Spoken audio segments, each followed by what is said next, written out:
أهلا بيكم وأهلا بكل متابعيني في كل مكان وفي أكلة وتمرينة مع كابتن وفاء سيف الدين.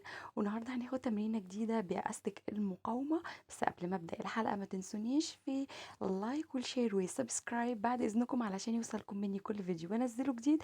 تمرينة أستك المقاومة النهاردة هي تمرين سكوات بأستك المقاومة، ويلا بينا نبدأ مع بعض الحلقة.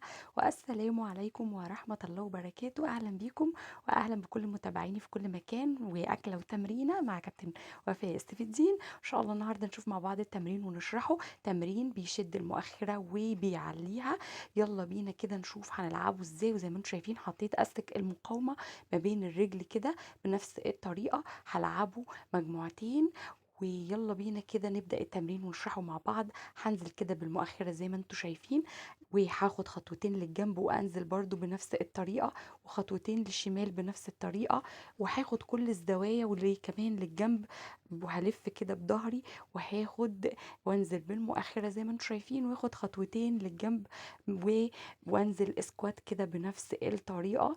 وكده شرحت معاكم التمرين، يا رب كده يكون سهل عليكم ونبدأ مع بعض. 1 2 3 4 5 6 7 8 9 10. يلا بينا نكمل. 1 2 3 4 5 6 7 8 9 10. بجد تمرينة رائعة وأكتر من رائعة. لعبتها مجموعتين معاكم، وإن شاء الله أجيب معاكم نتيجة سريعة وملحوظة.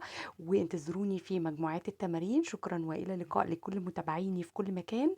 ولو ما عندناش أستك المقاومة نجيب أي أستك في البيت ونربطه ونلعب بيه. وانتظروني في حلقة أخرى ومع كابتن وفاء سيف الدين. شكرا وإلى اللقاء لكل متابعيني في كل مكان، والسلام عليكم ورحمة الله وبركاته.